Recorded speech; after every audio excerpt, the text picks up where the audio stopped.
gracious good day to one and all once again. 'Tis I, Norton the First, by grace of God, Emperor of the United States and Protector of Mexico. Back with you once again for episode number 110 of Emperor Norton's fantastic history vlog. Today is August 4th, 2020. It is our 140th day under COVID-19 restrictions with no end in sight.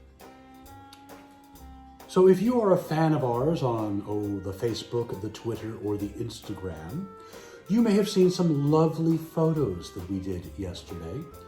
We went up to the top of Bernal Hill with the Countess Lola Montez, who took these beautiful pictures. And they were nice enough to be picked up by Bay Area Rapid Transit for their account on the Twitter, which gave it wider distribution, and we're very pleased by that. However, for some reason, whenever something comes out glorifying our magnificent reign, someone inevitably comes out of the woodwork with negative comments about how they should not be glorifying us and various other derogatory sayings about us, which we are very disheartened by. We don't know why people feel the need to do that. If you have any thoughts about this, please leave your comments down below. We'd like to gain some insight into this, but they are lovely photos. So they're here, they're on Facebook, Twitter, Instagram, and it's all over the place. So be sure to check that out. Let's get on to our national days. It is International Owl Awareness Day. So if you are aware of owls, this is your day. Single Working Women's Day. Well, hats off to all single working women having to balance a family, sometimes raising a child on their own, and a career. That's not an easy feat, my friends. Coast Guard Day. National Chocolate Chip Cookie Day. I wish every day was National Chocolate Chip Cookie Day. It is our favorite cookie. And National Night Out. This is an event that's been going on for a long time about anti-violence, awareness of that, things like that. So it's a very worthy thing. Florida Man, our segment today, is Florida Man attacks flamingo at Busch Gardens. Why he attacked the flamingo? Well, that's a whole other story. Moving on to our San Francisco story, well, actually stories for today. And as we often do, we rely on John Ralston's wonderful book, This Date in San Francisco. Now, what actually happened today, honestly, is not that interesting. So, what was it? Let me see. Oh, City of San Francisco takes title of the Old Mint. They're still trying to figure out what to do with it. So we chose events that were much more interesting from August 1st and August 2nd. So let's begin with August 1st, 1873, the day that Andrew Halliday successfully tests the world's first cable car.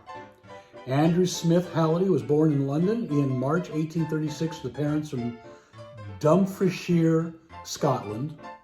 Pardon me if I mispronounced that.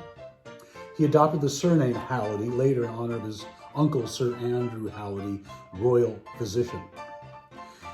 He came to San Francisco in 1852 and then went back to England, came back in 1853 and began building suspension bridges. Having begun wire rope manufacture in California, Halliday then came back to San Francisco, set up business in 1857, after some time in the gold country. He gained a reputation as a maker of suspension bridges throughout the state, and the discovery in 1859 of vast silver deposits in Nevada's Comstock Lode created a demand for wire cables. Public transportation, as in most cities, was predominantly by horse car, pulled by horses along rails. San Francisco's hilly topography was a disadvantage. Halliday himself once saw horses struggling to pull a car up Jackson Street as a driver cracked a whip. And sometimes the horse slipped on the slick street and was dragged back down the hill. Some hills could not be climbed by horse car at all. And then there was the considerable mess made by the horses as well. Halliday would get backing from friends and would eventually issue stock in a new company, but failed to raise the money. A franchise was given to him to construct a cable railway on Clay Street. Then later, $28,000 was raised from Clay Street property owners. A mortgage raised another $30,000, and Halliday contributed all he had, another $20,000. Construction of a line from Clay and Kearny Streets to Clay and Jones Streets, about 2,800 feet, began in June 1873. The powerhouse was at Leavenworth Street, a block west of Jones. At the end of July, the system was still untested, and Halliday's franchise would expire on August 1st. But before dawn, Halliday and his backers and workers were at the summit of Nob Hill. Halliday relates the event. Quote, "On that day at 4 o'clock in the morning, the grip car was run from the engine house at Leavenworth to the top of the hill at Jones Street, where the tube and slot commenced. The morning was foggy and gray, like it is now. And, where was I? Sorry. When ready to pick up the rope, the cableman who had been placed in charge of the grip showed signs of fear that I compelled to take his place, picking up the rope to take the car down the hill. On the way down, we threw off the rope and picked it up repeatedly, slacked the grip, stopped the car and ran it back, and made such experiments as opportunity offered. At the terminus of Kearny Street, the car was turned around and transferred to the up track and taken up the hill without any difficulty or delay." We used to have over a dozen cable car lines in San Francisco. Now there's only 3 left, and none of them are running right now because of the COVID-19 restrictions. The only witness that day was an enthusiastic Frenchman who leaned out his window and threw a bouquet. August 2nd, 1923 was the day that President of the United States, Warren G. Harding, died at the Palace Hotel. Harding was on a return leg of a voyage to Alaska and had arrived in San Francisco late in July, obviously unwell. Brigadier General Dr. C.E. Sawyer, chief presidential physician, determined that Harding was suffering from the onset of pneumonia and had him strictly isolated. By Tuesday, July 31st, Harding seemed to be recovering, and Sawyer, much relieved, said the prognosis was good, adding that San Francisco's cool climate, as opposed to the oppressive heat of the rest of the country, would help in his recovery. It was almost impossible to overstate that, he said. Messages poured into the Palace Hotel from around the world, and at 7:20 on the evening of Thursday, August 20th, as Harding's wife Florence was reading to him from a Saturday Evening Post, we'll talk about that more later, article on Harding himself, he sickened and died. And his wife rushed his body to a quick burial, would not permit an autopsy. Laws have been changed since then about a president passing away while in office. It now requires an autopsy. Some say that she may have poisoned him. Some say that he may have been in a brothel across the street and was brought back via a tunnel, which we know the existence of, or that he died in the House of Shields bar across the street during Prohibition. The truth will probably never be known, but the only president to pass away in San Francisco, to the best of my knowledge. Let's begin with our other stories for today. On this date in 1753, George Washington became a master mason.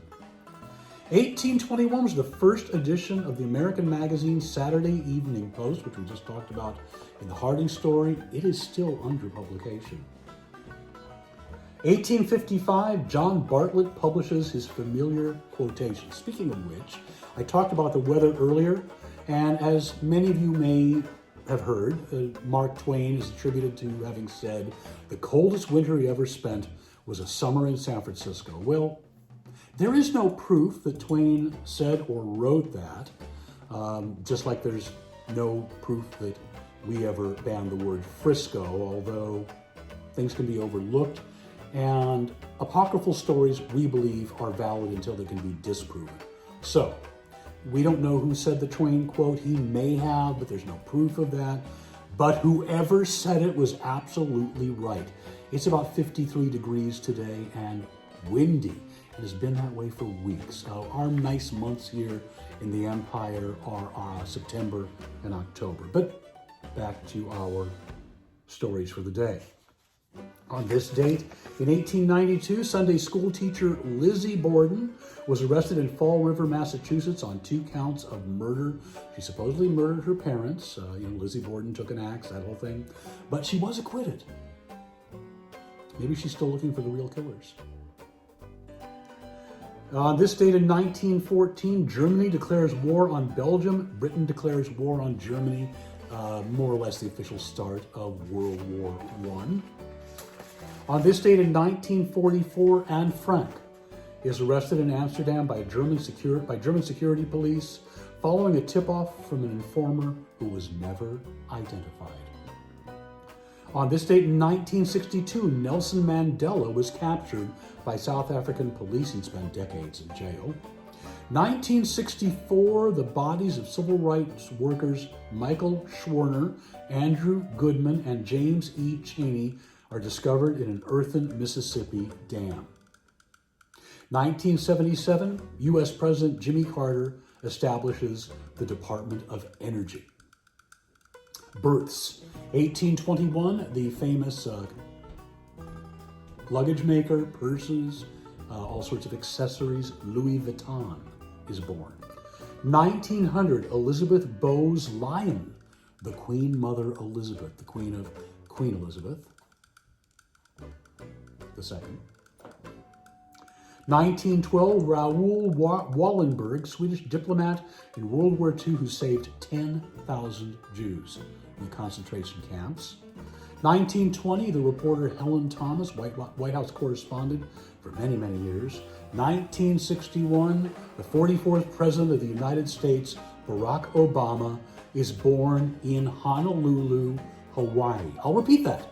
Honolulu, Hawaii. Deaths today.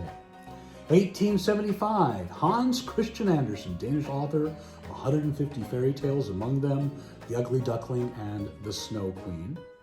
And 2014, James Brady, who was the press secretary under Ronald Reagan, who was seriously wounded in the assassination attempt against Reagan.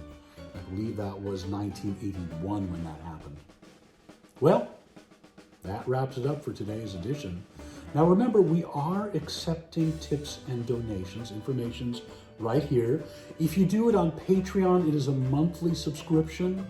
You can also make a one-time donation via PayPal. All the information's right there.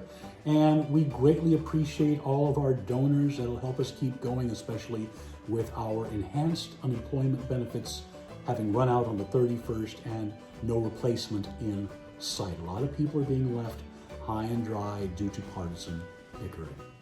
Thank you very much to our lovely government. Well, we're the government, but they seem to think they have say in this, but they're not doing their jobs. A lot of us are going to be hurting out there, so please, get moving, or we'll have to come back to Washington, D.C. and put things in correct order. Maybe we should anyway. Until we meet again, stay safe, stay healthy, stay inside. But if you do go outside, wear a mask. I mean, there's really no excuse anymore. There really is no excuse. Don't take unproven cures. Until we see you again. Oh, be kind to one another. Please be kind to one another.